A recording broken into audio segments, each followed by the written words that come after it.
हे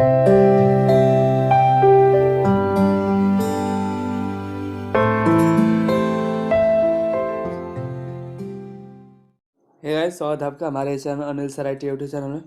आज की इस क्लास में हम बात करने वाले हैं डिस्क्रिप्टिव सेक्शन बी के बारे में, जो कि डिस्क्रिप्टिव होगा 50 नंबर का। पिछले हमने क्लास में ऑब्जेक्टिव डिस्कस किया था, 60 ऑब्जेक्टिव क्वेश्चन, जिससे 50 ही करने थे। सेक्शन ने हमने कंप्लीट कर लिया है, और आपने अभी तक वो क्लास नहीं किया है तो डिस्क्रिप्शन में लिंक मिल जाएगा नीचे, उससे आप ज़रूर कर लीजिएगा। डिस्क्रिप्शन में लिंक मिल जाएगा, उससे आप उसको देखकर आप अपना प्रैक्टिस कर लीजिएगा, ताकि एग्ज़ाम में किस तरह के क्वेश्चन आते हैं।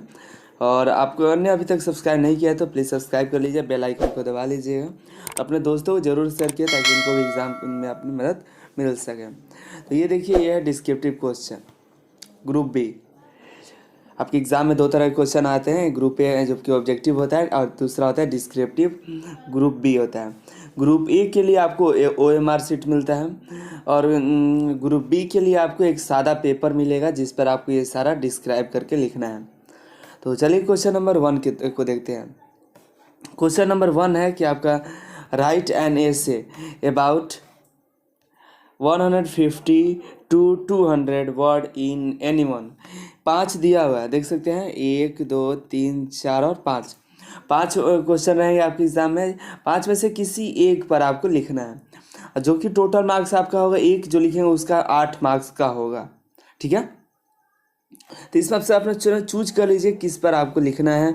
विलेज फेयर, मतलब गांव के मेले के बारे में, या एक memorable event of my life, अपने जीवन के वो यादगार पल या यादगार इवेंट होगा, मेमोरेबल इवेंट, उसके बारे में लिखना चाहते हैं।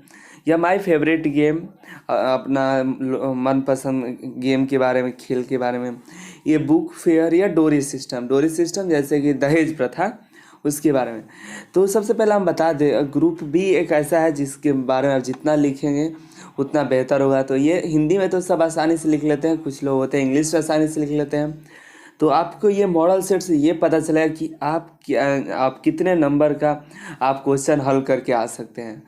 मुझसे कई स्टूडेंट्स मिले जो कह रहे हैं कि इंग्लिश हिंदी का एग्ज़ाम है, उसका क्या तैयारी करना है। तो ये मॉडल सेट उनको शेयर करके पूछिए कि ये क्या इन सभी क्वेश्चन का हल कर सकते हैं। अगर कर सकते हैं तो आपके लिए कोई भी एग्ज़ाम बहुत आसान होगा। अगर नहीं कर सकते हैं तो तैयारी कीजिए, क्योंकि देखिए, मैंने बहुत से 2018 में मेरे इंस्टीट्यूट से 8 लड़के ने फॉर्म फिलअप किया था, जिसमें से 3 लड़के फेल थे, जो कि 30 नंबर नहीं ला सकते थे।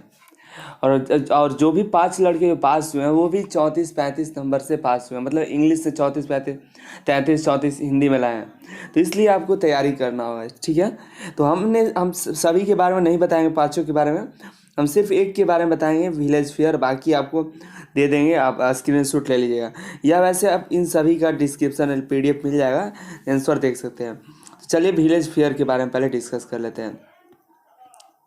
ये है आपका विलेज फेयर का। देखिए, विलेज फेयर के बारे में कुछ लिखना होगा तो कैसे लिखेंगे, तो शुरुआत करते हैं। तो बताते हैं, देखिए, जैसे most of the Indian live in villages, बहुत से भारतीय जो होते हैं गांव में रहते हैं, और वो ज़्यादातर डिपेंड होते हैं एग्रीकल्चर पर, खेती पर डिपेंड होते हैं। तो इसको इंग्लिश में लिख सकते हैं, they depend mainly on agriculture. ज़्यादातर आपके गांव में लोग जो होंगे वो खेती पर ही डिपेंड रहते हैं। प्रोस्पर्टी ऑफ इंडिया दस depend in a great way in proper improvement of agriculture. देखिए, ज़्यादातर लोग तो खेती में रहते ही हैं, और खेती को ही बढ़ावा देना चाहिए वैसे भी, और खेती को बढ़ावा देंगे। सभी को वैसे खाना है, तो एग्रीकल्चर से ही खाना आएगा। तो देखते हैं आगे। Even now farming is done in traditional method, अभी भी आपको ट्रेडिशनल मेथड से ही खेती होती है ज़्यादातर गांव में।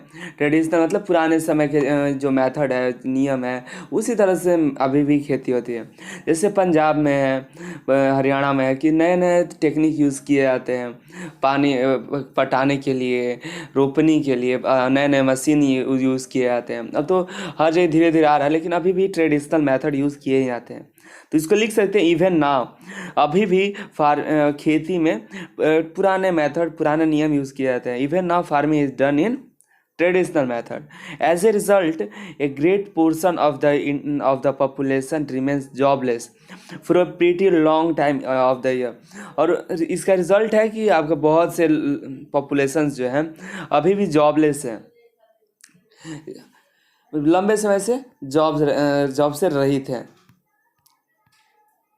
To fill in the vacuum the government encourage cottage industry. और इसको भरने के लिए सरकार भी इसको इनकरेज करती है, बढ़ावा देती है. They are created to attract people in a small scale cottage industry. और production require popularisation of the produce and aprotus of food selling. The Khadi and Gram Udyog is an important organization in this respect. देखिए वैसे तो ज़्यादातर population जो है खेती में लगती है, और ग्राम उद्योग जैसे कि आपको गन्ने की फैक्ट्री हो जाती है जहाँ गुड़ बनाया जाता है, चीनी बनाया जाता है, कपड़े बनाए जाते हैं, ऊनी कपड़े, ये सब खेती से ही आते हैं ना. तो ऐसे भी ऑर्गेनाइजेशन है जो कि खेती को भी इनसे बड़ा फ़ायदा होता है. But there are government agencies and marketing cooperatives for the purpose. Village fair में play vital role in this direction. गांव का मेला जो होता है इसके लिए बहुत ही हेल्पफुल होता है. जैसे गांव का मेला कभी कभार लगता है, फेयर मतलब साल में एक बार दो बार लगता है. जैसे कि सोनपुर मेला में भी नाम सुने होंगे. सोनपुर मेला बहुत ही प्रसिद्ध है. ज़्यादातर तो जानवरों की खरीद बिक्री की जाती है, गाय भैंस. तो उसी तरह की फेयर लगता है हर साल में. जैसे धान की कटाई हुई तो उस तरह से पूरा धान एक सीजन में बिक जाता है, मेला लगता है. तो विलेज फेयर जो है may play a vital role in this direction. Village का जो मेला है गांव में बहुत ही अहमियत रखता है. उसी तरह आपका ये पूरा आप लिख सकते हैं, इंग्लिश में लिखना होगा आपको 200 वर्ड्स का लिखना है. और आगे था दूसरा में था एक memorable event of my life. अपने जीवन के वो यादगार पल के बारे में डिस्कस करना है. तो आप कुछ भी अपने लिख सकते हैं मेमोरेबल इवेंट.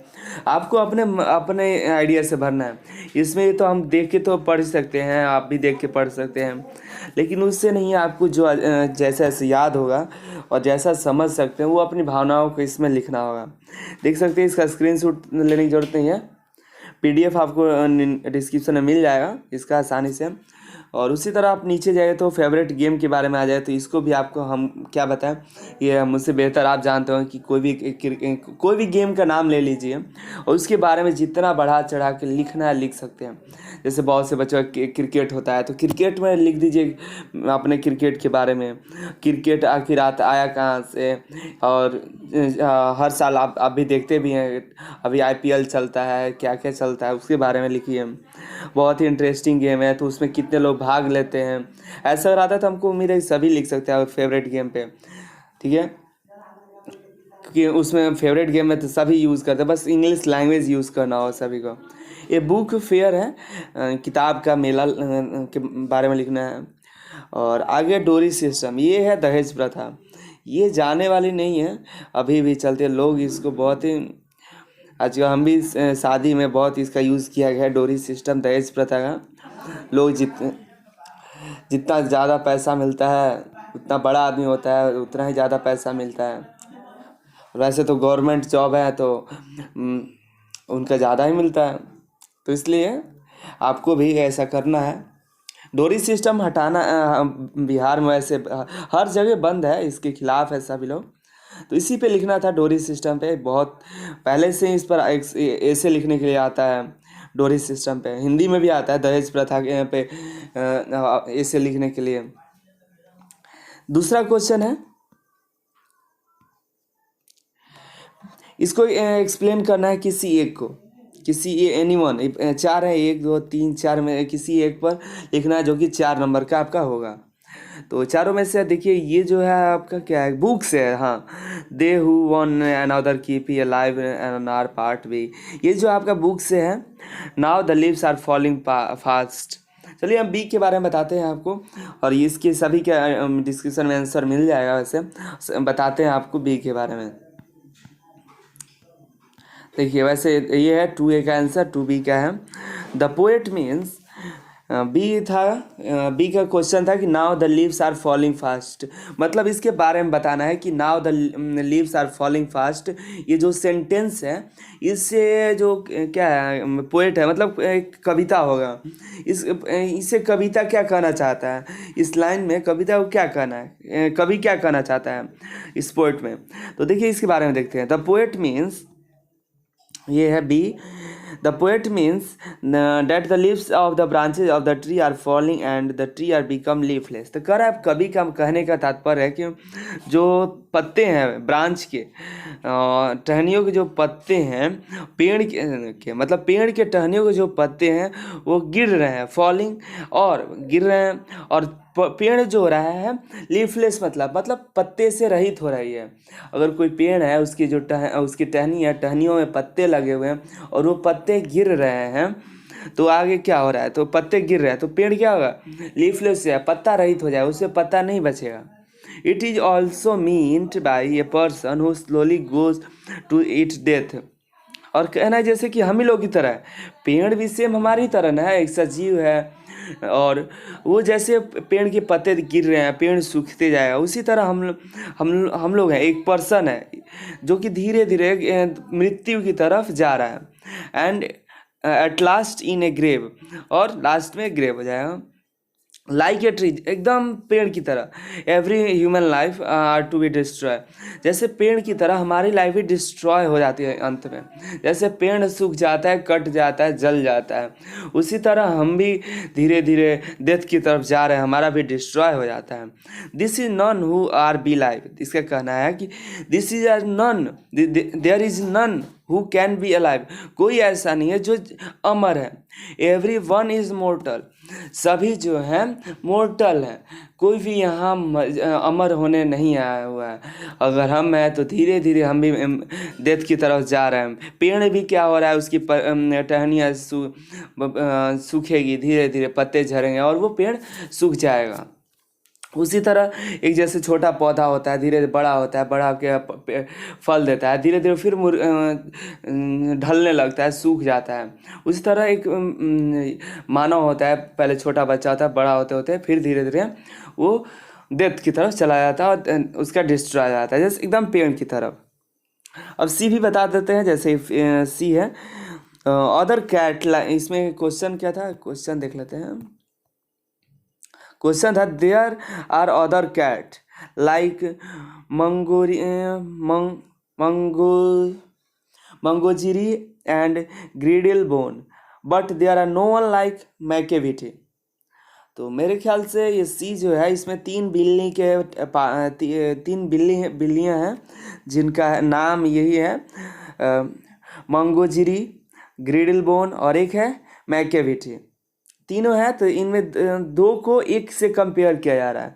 तो क्या, जैसे अदर कैट लाइक, और सभी बिल्लियाँ जैसे कि Mungojerrie, Griddlebone can not be compare, जिन्हें तुलना नहीं कर सकते किसके साथ, मैकेविटी के साथ, हुज एक्टिविटी आर वंडरफुल, जिसकी एक्टिविटी जो है वो बहुत ही आश्चर्यचकित और कंफ्यूजिंग है, wonderful and confusing. It is unique and unparalleled, मतलब एक यह यूनिक है, ये जो मैकेविटी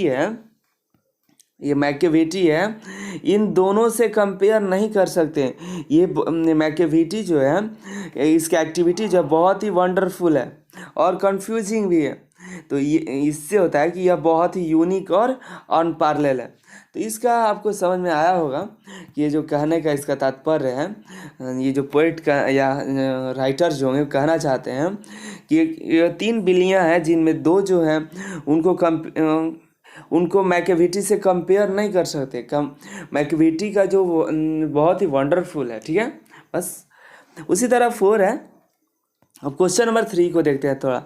क्वेश्चन नंबर 3 आपका है explain any one of the following. इसमें भी वही है, 4 दिए गए हैं, 1 2 3 4 दिए गए हैं, इनमें से किसी एक को एक्सप्लेन करना है तो 4 नंबर आपको मिल जाएंगे। तो देखिए देखते हैं क्या है। Power should be use only for moral purpose, तो इसके बारे में चलिए देखते हैं। 3 क्या, ए देखिए, power play dominate role in human society. ये देखिए आपको हम बता दें, जो पावर है, हर एक किसी के पास किसी न किसी तरह का पावर है। जरूरी नहीं कि शक्तिमान के पास ही पावर है, स्पाइडरमैन के पास पावर है, सभी के पास अलग अलग तरह का कुछ ना कुछ पावर है।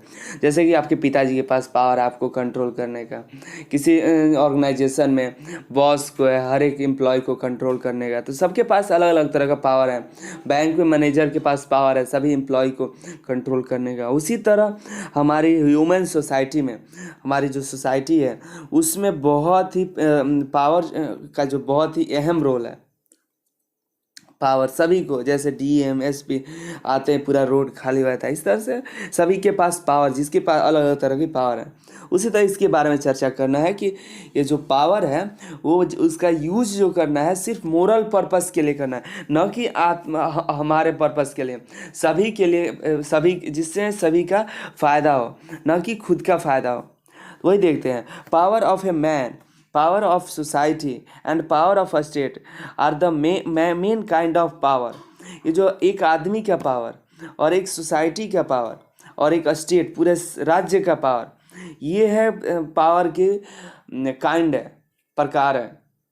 अकॉर्डिंग टू महात्मा गांधी, महात्मा गांधी से हम समझते हैं पावर के बारे में, तो उनका कहना है कि power should be used, power का जो यूज़ कीजिए ओनली फॉर मोरल पर्पस के लिए, मानव जाति के कल्याण के लिए ही यूज़ कीजिए। If a strong man is engaged in work there is peace, अगर there is peace, अगर कोई एक स्ट्रॉन्ग मजबूत या बहुत ही स्ट्रॉन्ग पर्सन है वो किसी काम में इंगेज्ड है तो वहाँ बहुत ही शांति होगी। Regarding a state power, regarding a state power, the author said that the state to us will not be just an organization of power। Author कह रहे हैं कि जो स्टेट है, ये ऑथर कह रहे हैं कि जो स्टेट का के पास जो ये एक ऑर्गेनाइजेशन ही नहीं है, पावर का ऑर्गेनाइजेशन ही नहीं है, लेकिन बट ए मोरल ऑर्गेनाइजेशन, ये एक मानव जाति के कल्याण के लिए एक ऑर्गेनाइजेशन है, एक state. For moral purpose of power is essential for all round development of the society. इसका मोरल पर्पस क्या होगा? मोरल पर्पस, स्टेट का मोरल पर्पस है कि अपने पावर से पूरे ऑल राउंड डेवलपमेंट, मतलब पूरे राज्य की या पूरे सोसाइटी के डेवलपमेंट के लिए यूज़ करना चाहिए। अब एक कोई जैसे हमारे राज्य के सीएम है नीतीश कुमार, उनका सिर्फ यही उनके कोई एक किसी एक सोसाइटी को या किसी एक गांव को या कोई एक शहर को डेवलप करना नहीं है, उनको पूरे स्टेट को डेवलप करना है। उनके पास पावर है कि वो उस पूरे राज्य को एक सुंदर, सुशील और एक महान बना सकते हैं, उनके पास वो पावर है, तो उसका यूज़ कर सकते हैं। ठीक है, इस सेंटेंस में यही कहा गया, इनका कहने का यही तात्पर्य है कि power should be used only for moral purpose, न कि खुद के पर्पस, खुद के लिए नहीं, खुद का घर भरने के लिए नहीं, जो आसपास उनके साथ या उनके जिस ऑर्गेनाइजेशन से हैं उन सभी का भला होना चाहिए। ये रहा 3A। अब 3B भी देख सकते हैं इसी तरह से है, और C और D का आंसर। और हम चलते हैं 4 के बारे में, क्वेश्चन को डिस्कस कर लेते हैं। 4 किस तरह का है? 3 में किसी एक को कर सकते हैं या उसी तरह, ये आपका मॉडल सेट है, जरूरी नहीं कि यही क्वेश्चन आ सकता है, इस तरह से क्वेश्चन आ सकता है, और किस तरह से आपको लिखना है उसके बारे में हम समझा रहे हैं। ठीक है, और ये बता दें आपको कि ये मेरे द्वारा बनाया गया नहीं है, ये आपका एक गाइड है, उसी से मैंने लिया है, मॉडल सेट निकाला है, ताकि बहुत से बच्चों को क्लियर हो जाए कि किस तरह से क्वेश्चन आते हैं और किस तरह से आंसर लिख सकते हैं। ठीक है, ये नहीं ज़रूरी कि यही आ जाएगा, हम पढ़ा रहे हैं तो यही आ जाएगा, नहीं, ये ऐसा बना सकते हैं अपने से, और इस तरह से आ सकता है क्वेश्चन, और हो सके तो ये भी आ जाए तो बहुत ही बेनिफिट होगा आपके लिए। हम तो चाहते हैं कि यही आ जाए ताकि सभी बच्चे पास हो जाएं। देखो क्वेश्चन नंबर 4 देखते हैं। Write a letter to your father, अपने पिता के पास लेटर लिखिए, पत्र लिखिए, रिक्वेस्टिंग हिम, उनसे आग्रह कीजिए, टू सेंड सम मनी, कुछ पैसे भेजने के लिए, टू बाई ए साइकिल, या बाई या परचेज, खरीदने के लिए, एक साइकिल खरीदने के लिए। अपने पिता को लेटर लिखिए कि उनसे आग्रह कीजिए कि मुझे एक साइकिल खरीदना है, और ऐसा समझिए कि आपके पिताजी जो है बाहर रहते हो। ठीक है, तो इसमें हम देखते हैं इसी के क्वेश्चन, हम इसका जो मार्क्स मिलेगा आपको 5 नंबर मिलेगा। और देखिए इसमें आपको 2 तरह के क्वेश्चंस दिए गए हैं, सिर्फ यही नहीं है, इसमें 2 क्वेश्चन, एक ये है एक ये है। Write an application to the principal of your school for a seat in the school hostel. देखिए 2 क्वेश्चन है, 4 में आपको 2 क्वेश्चन है, दोनों में से कोई एक लिखना है। पहला है कि अपने पिता को लेटर लिखिए पैसे भेजने के लिए, साइकिल खरीदने के लिए पैसे भेजें। और दूसरा है कि एक एप्लीकेशन लिखिए प्रिंसिपल को कि अपना जो स्कूल का हॉस्टल है उसमें एक सीट के लिए। आपको आसान जो भी लगे वो लिख सकते हैं, ऐसा ही उसमें भी आएगा। लेटर जरूर आएगा, जरूर नहीं कि यही लेटर है, लेकिन लेटर जरूर आएगा। 2 लेटर आएगा, जिसमें से एक एप्लीकेशन आएगा, एक लेटर लिखने के लिए आएगा। स्कूल में एप्लीकेशन लिखना होगा और स्कूल से एक आ ही जाएगा, और एक अपने छोटे भाई या बड़े भाई या फादर से या अंकल से, इस तरह से आ जाएगा कि इस अपना लेटर लिखिए। तो चलिए हम बताते हैं किस तरह से लेटर लिखा जाता है और एप्लीकेशन लिखा जाता है, तो दोनों हम बताने वाले हैं। तो चलिए चलते हैं। और देखिए कोई एक बनाना है, जरूरी नहीं है कि दोनों। मान लीजिए अगर ये आप बना रहे हैं तो इसको कट कर दें, मतलब ये नहीं बनाना है, कोई एक बनाइएगा, ठीक है। और ऊपर लिख दीजिएगा क्वेश्चन में 4 आंसर लिखिएगा, 4 आंसर करके लिख दीजिएगा। Write a letter to your father requesting him to send some money to buy a bicycle, ठीक है। चलिए आंसर देते हैं।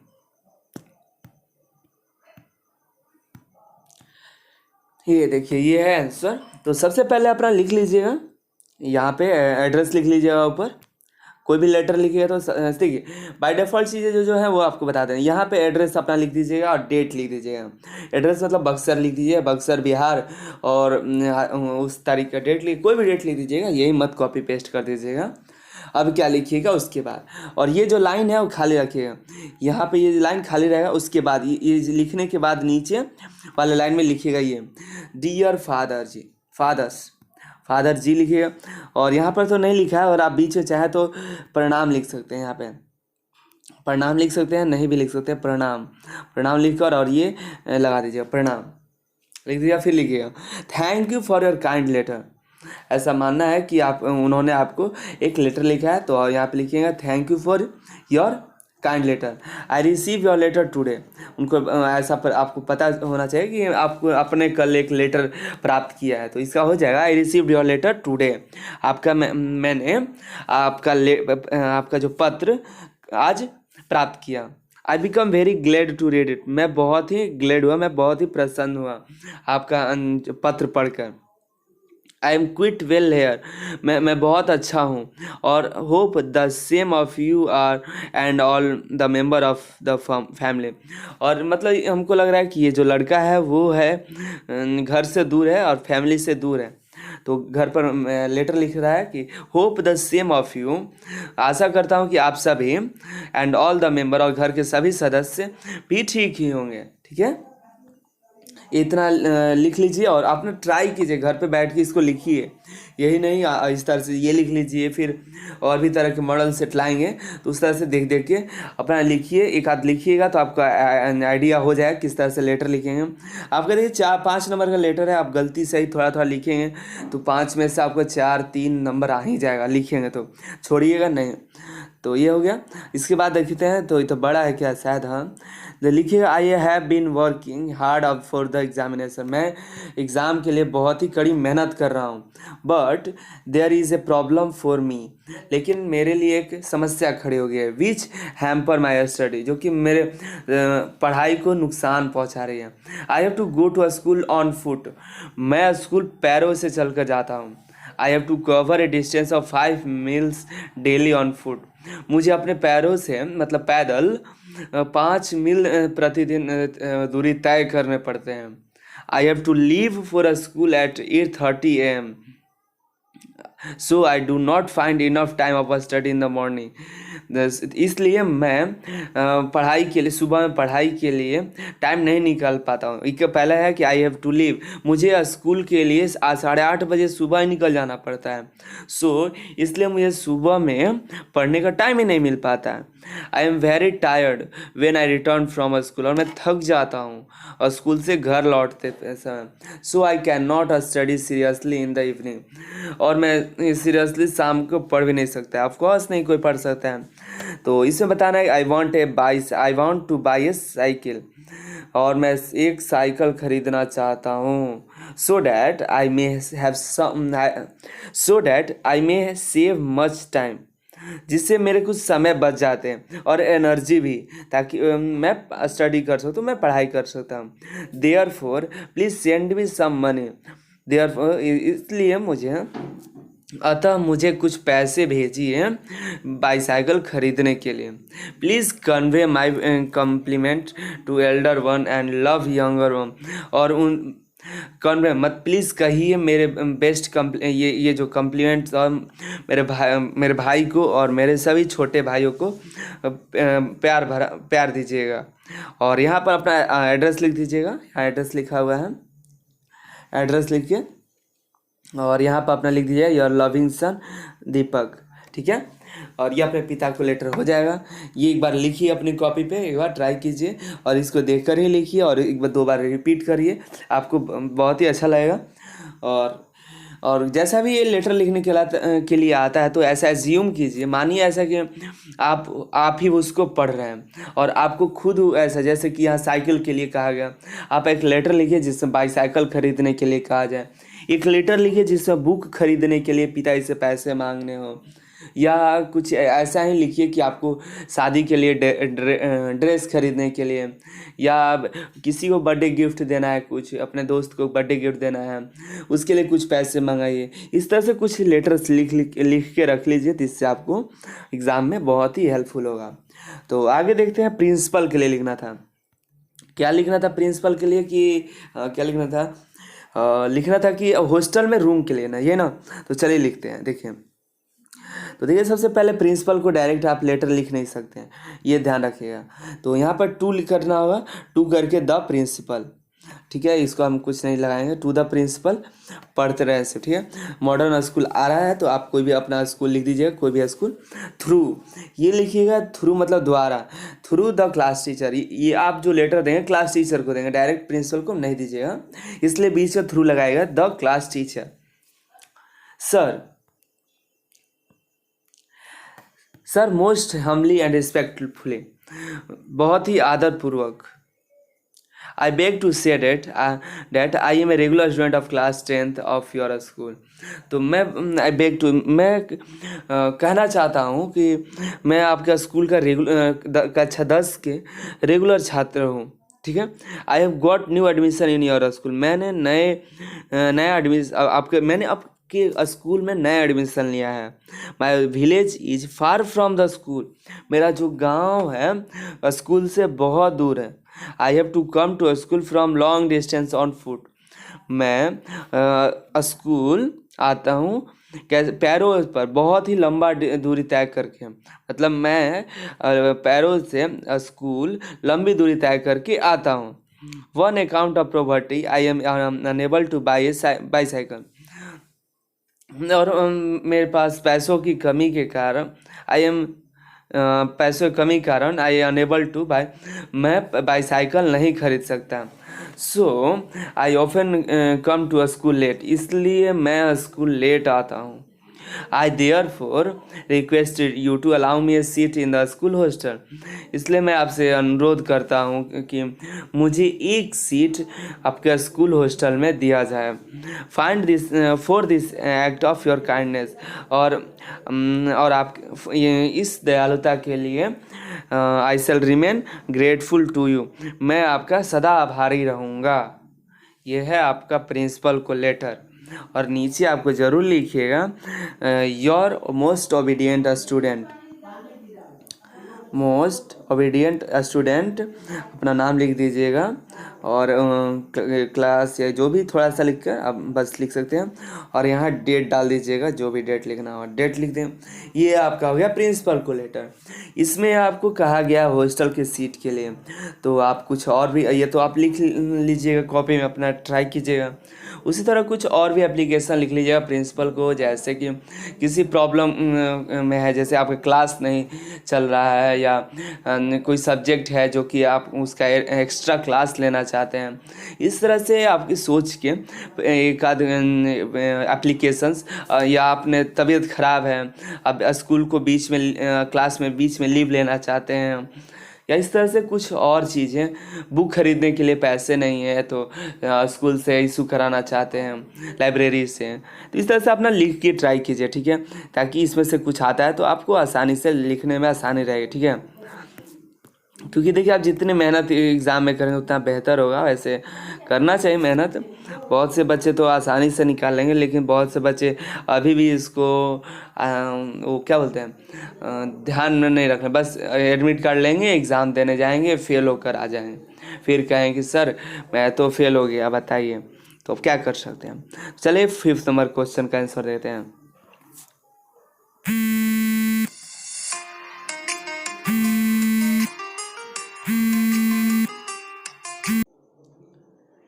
क्वेश्चन नंबर 5 देखते हैं। क्वेश्चन नंबर 5 लिखा हुआ है, answer in about 50 words any 5 of the following.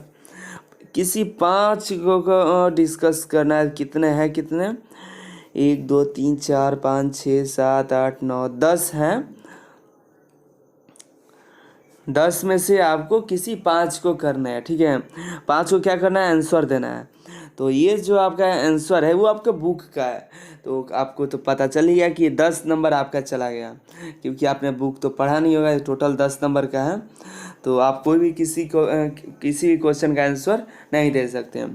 तो चलिए हम वैसे कोशिश करेंगे आपको आंसर बताने दें।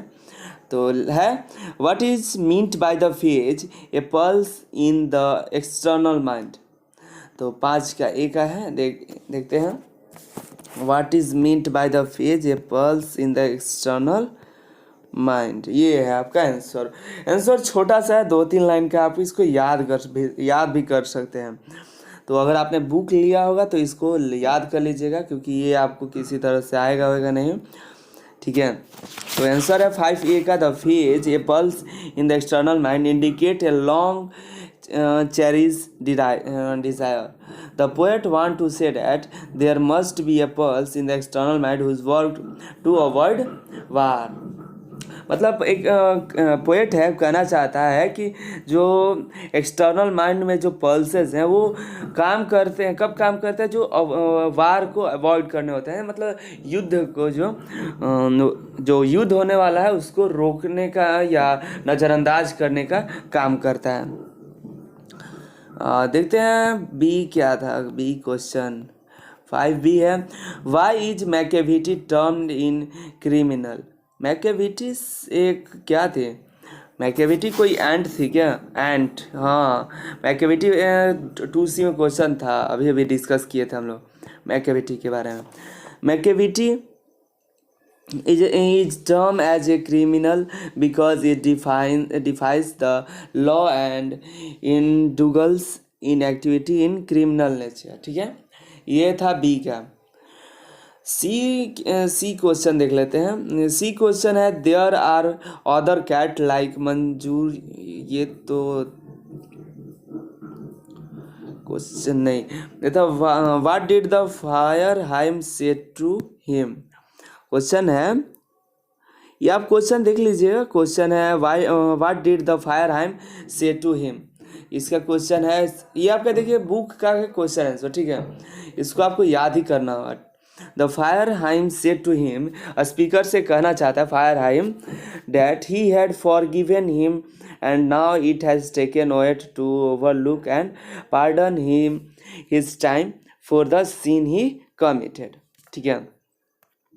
क्वेश्चन नंबर 3 का 5 का डी देखते हैं। 5 है ना, 5 है। 5 का डी है, right the name of 3 modern English novelist. हाँ, ये जरूर याद कर लीजिएगा। 3 मॉडर्न नोवेलिस्ट का नाम आता है, जो अभी जो मॉडर्न में आधुनिक नोवेलिस्ट हैं उनका नाम लिखना है 3 होगा। तो एक है E.M. Foster, Henry James and पीयल एस बक। इसको याद कर लिए। मॉडर्न नोवेलिस्ट हैं, इंग्लिश मॉडर्न नोवेलिस्ट, जो नोवेल लिखते हैं उसको नोवेलिस्ट बोलते हैं। तो E.M. फॉस्टर हैं, हेनरी जेम्स हैं और एक पीयल एस बक हैं। और आपको क्वेश्चन होगा एनी 5 टाइप ऑफ ड्रामा, 5 तरह के ड्रामा के बारे में बताना है। तो पहला है ट्रेजिडी, कॉमेडी, ट्रैगी कॉमेडी, मेलोड्रामा और ये 1 एक्ट प्ले। ये 5 तरह के ड्रामा होते हैं। और F क्वेश्चन है, उसी तरह GHIJ है, इस तरह को देख लीजिएगा। IJ क्वेश्चन है, क्वेश्चन का आंसर बुक का है। अब 6A क्या है वो देखते हैं। 6 में क्वेश्चन क्या है। 5 क्लियर हुआ। देखिए 6 है, answer any 3 of the following about 100 200 words. 100 से 3 है, इनमें से किसी 3 पर आपको 100 से 300 वर्ड्स लिखने हैं।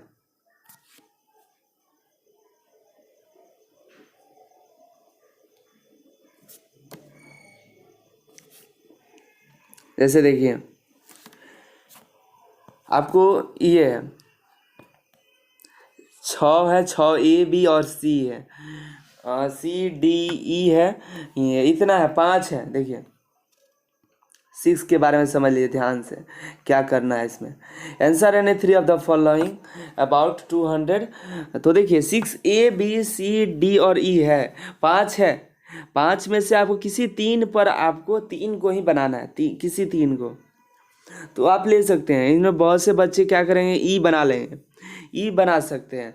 ई जो है बहुत ही सही, अगर बच्चा ई बनाता है तो उसके लिए बहुत ही बढ़िया रहेगा, क्योंकि वो समरी लिखना है। ये जो है देखिए ये जो है 6 का ए, इसमें आपको समरी लिखना है, वो भी किसी एक पर, जरूरी नहीं कि तीनों पे, किसी एक पर लिखना है।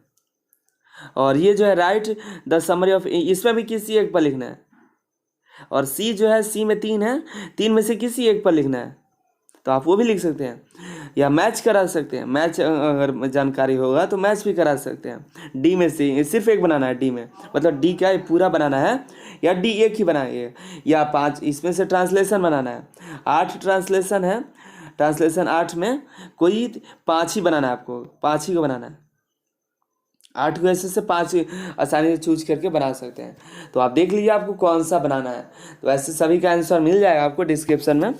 और आपको हम बता देते हैं, ई वाला ही बता देते हैं, जो कि आसानी है, सभी है वैसे आसान, अगर पढ़ेंगे तो याद करिएगा।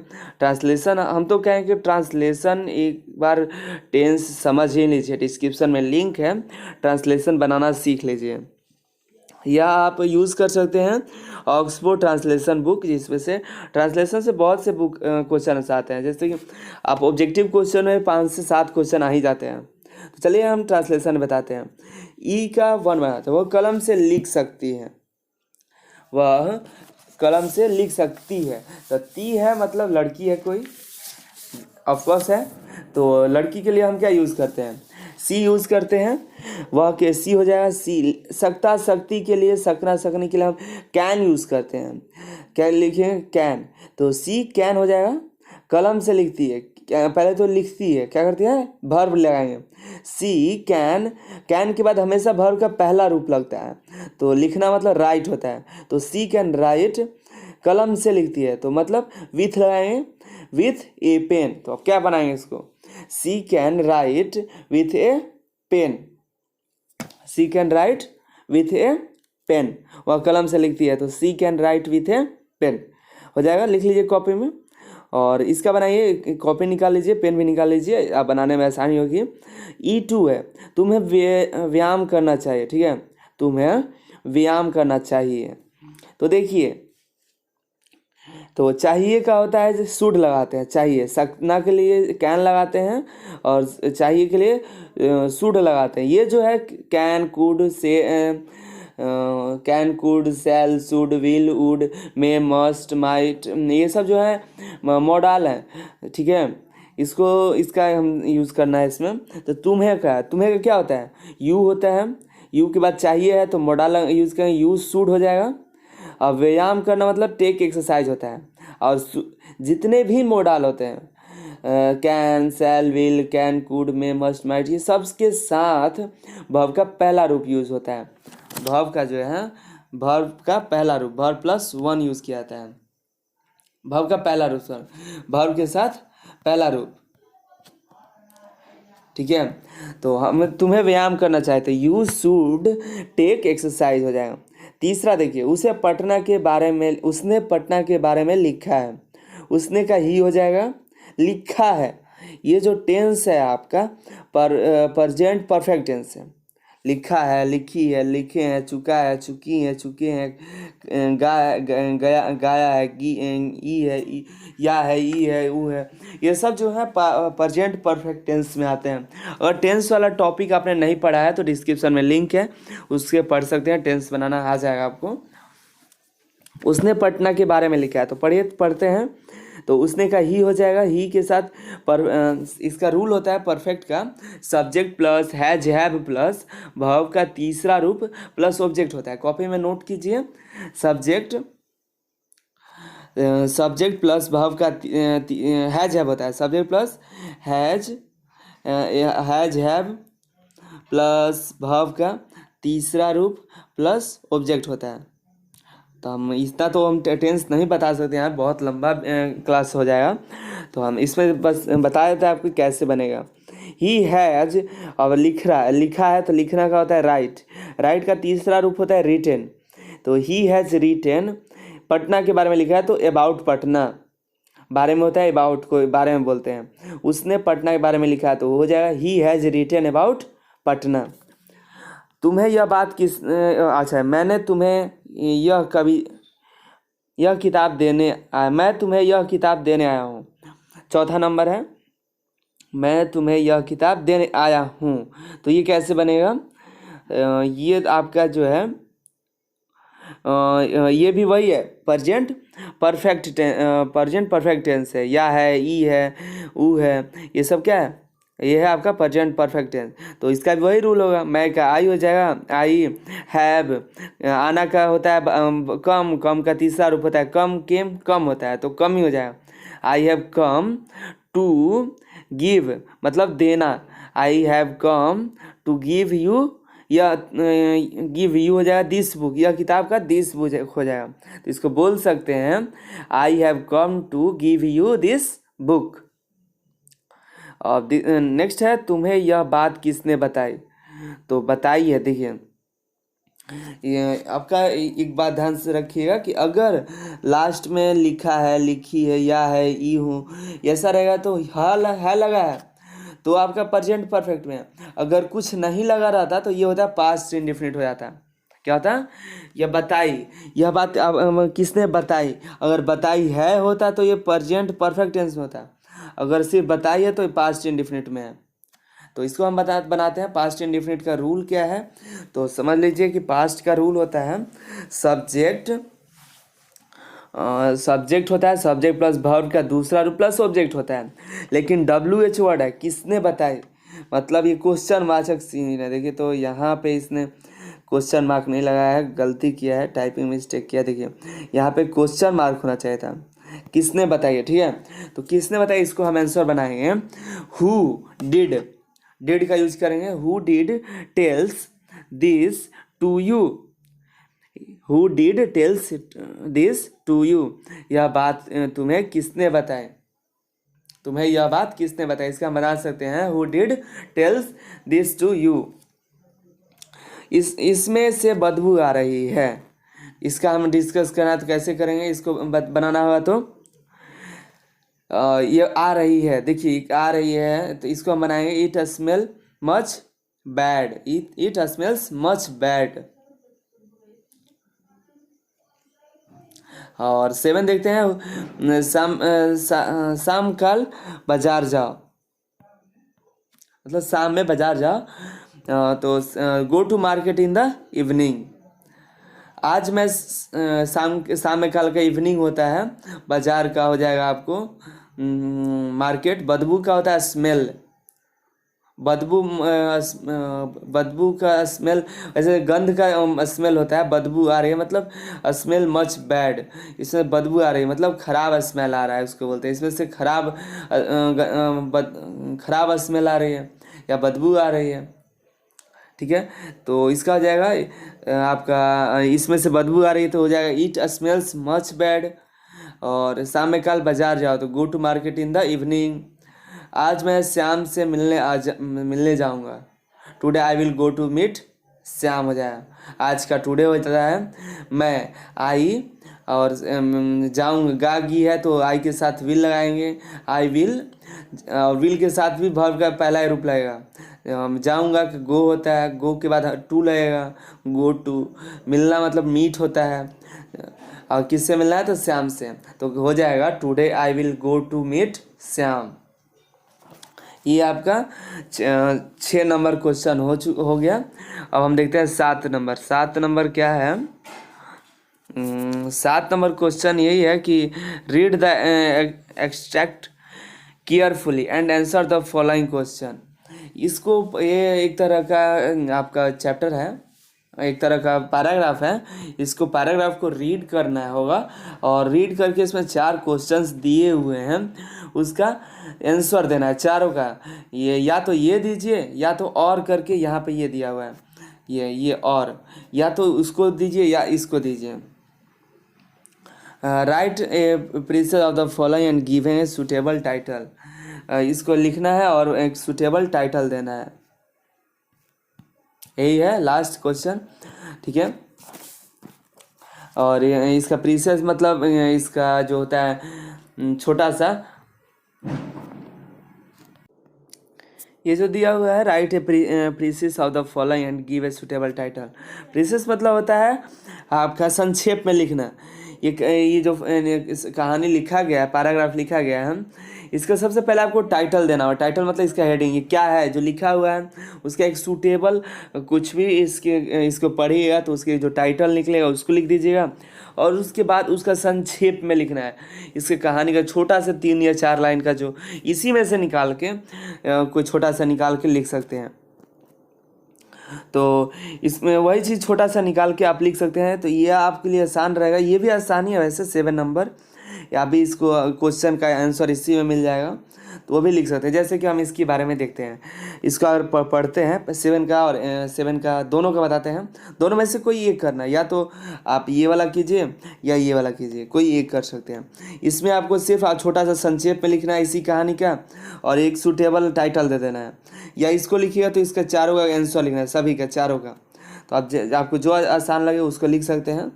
तो क्वेश्चन इसको पढ़िएगा। मैं डायरेक्ट आंसर खोज रहा हूँ। Who was Columbus? तो कोलम्बस कौन था? तो उससे आपको पता होगा कोलम्बस क्या था, एक्सप्लोरर था, मतलब घूमने वाला था, बहुत घुमक्कड़ था, खोज किया करता था इधर से उधर घूम घूम के। तो इसको हम बोल सकते हैं Columbus was a great explorer या फेमस एक्सप्लोरर बोल सकते हैं। क्या क्या बोल सकते हैं? तो इसको बोल सकते हैं कोलम्बस, इसका पूरा नाम भी लिख सकते हैं, Christopher Columbus was a famous explorer. ठीक है, और दूसरा क्वेश्चन देखते हैं। एक तो क्वेश्चन हो गया, बहुत ही आसान था। Who helped Columbus? कोलम्बस की किसने मदद की? तो इसमें देखते हैं कोलम्बस की मदद किसने की थी, पढ़िएगा।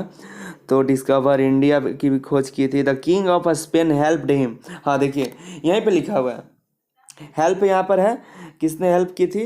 तो यहाँ पे देखते हैं हेल्प्ड, देखिए यहाँ पे भी हेल्प्ड है। The king of Spain helped him, तो हिम के जगह पे आप लिख सकते हैं कोलम्बस लिख दीजिएगा, या ये भी लिख सकते हैं, कोई ऐसे नहीं है। तो the king of Spain helped Columbus हो गया, बहुत आसान था ये, तो 1 नंबर आसानी से मिल जाएगा। How did Columbus discover America? Columbus ने अमेरिका की खोज कैसे की, बताइए। इसी में हुआ कहीं लिखा हुआ, Columbus sailed from for over 2 month without seeing land. तो कोलंबस नाव चलाता रहा, घूमता रहा 2 महीने तक। धरती दिखी नहीं रही थी, भूमि दिखी नहीं रही थी। His sailors did not want to go further but Columbus keep to moving forward. लेकिन सेलर जो है नाविक था, नाव चलाने वाला, वो आगे नहीं जाना चाहता था, लेकिन कोलंबस ने कहा आगे बढ़ते रहो, लगे रहो, बढ़ते रहो। At last he came to some land. Last में, अंत में वो एक भूमि पर पहुंचा, मतलब उसको एक भूमि मिल गया। That was America, a new world. और वो पहुंच गया अमेरिका पर, एक नई दुनिया में। Columbus had thought it to have been India. वो भारत की भी खोज उसी ने की थी। तो देखिए, इस कहानी से मैंने पढ़ा तो हमको ये लगा कि देखिए, ये हार नहीं माना। इसको 2 महीने तक देखिए पूरी भूमि नहीं मिली, तो सोचिए खाया पिया कैसे होगा, समुद्र का पानी कैसे पिया, तो होगा ही नहीं। बिना भूमि के सिर्फ नाव में चलते रहा, जहाज में चलते रहा। नाव नहीं था, जहाज हुआ, सेल है ना। बहुत बड़ी जहाज में घूमता रहा, खाना पीना लिया हुआ उसी में, और अंत में उसने अमेरिका को खोज कर दी। मतलब हमें भी लगे रहना है, खोज कहीं ना कहीं हमारा भी कुछ ना कुछ दुनिया में, नई दुनिया मिल जाएगी, जैसे इसको मिली थी। तो इसका आंसर देखिए, हम भटक रहे हैं। इसने क्या किया, कोलंबस को लिख सकते हैं ही शिप, तो यहाँ लिखना सकते हैं। तो Columbus sailed over 2 month, sailed did not, हाँ यहाँ से लिख सकते हैं। यहाँ से लिखे Columbus sailed for over 2 month without seeing land, he sailed did not want to go further, but Columbus kept moving forward. यहाँ तक लिख सकते हैं, ये यहाँ तक। वैसे इसका आंसर एक्चुअली ये नहीं, ये नहीं है, लेकिन ये इसको लिख सकते हैं कि कैसे खोजा। तो इसी तरह खोजा, 2 महीने से घूमता रहा, नहीं जमीन नहीं दिखा। अंत में उसके नाविक जो भी हार मान गया, लेकिन उसने नाविक से कहा नहीं, बढ़ते रहो। अंत में उसको भूमि दिखी जो कि अमेरिका थी। आगे क्वेश्चन होता है, did anyone that time know what was across the Atlantic Ocean. No one knew that who was across the, तो नो हो जाएगा इसमें, तो आंसर दिया हुआ है। कह रहा है कि did anyone that time know, कोई जो कि what was across the Atlantic Ocean, को पार किया हो। अटलांटिक ओशियन को किसी ने अभी तक नहीं पार किया है। नो एट द टाइम, कोई एक अभी भी कोई भी क्रॉस नहीं किया है अटलांटिक ओशियन को। तो आगे हम देखते हैं इसके बारे में 7 का। और राइट है प्रीसियस, इसको देखिए कुछ नहीं करना है, इसमें से पढ़िएगा इसको तो एक टाइटल निकलेगा, इम्पोर्टेंस ऑफ सिनेमा। इसमें सिनेमा के बारे में बताया गया है। The cinema is an outstanding wonder of the modern age. तो इसमें बस अब देखिए, पहला इसमें बताया जा रहा है सिनेमा के बारे में, तो 10 सिनेमा लिख दीजिएगा, 10 सिनेमा लिख दीजिएगा इसका टाइटल। और इसके अंदर से छोटा छोटा पार्ट 2-3 लाइन का, जैसे कि इसका आंसर देख ही लीजिए आप, आंसर दिया हुआ है नीचे। वैसे आपको बता दें, आपको इसका आंसर हम दे देंगे। ये देखिए, देखिए ये है इम्पोर्टेंस ऑफ, इसका सिनेमा दिया गया है, यही है।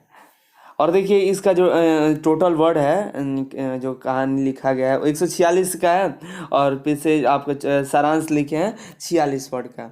ठीक है, तो इस तरह से लिखना है। हमको उम्मीद है आपको ये मॉडल सेट बहुत ही अच्छा लगा होगा, समझ में आया होगा। और किसी भी क्वेश्चन में डाउट होता है तो नीचे कमेंट कर सकते हैं।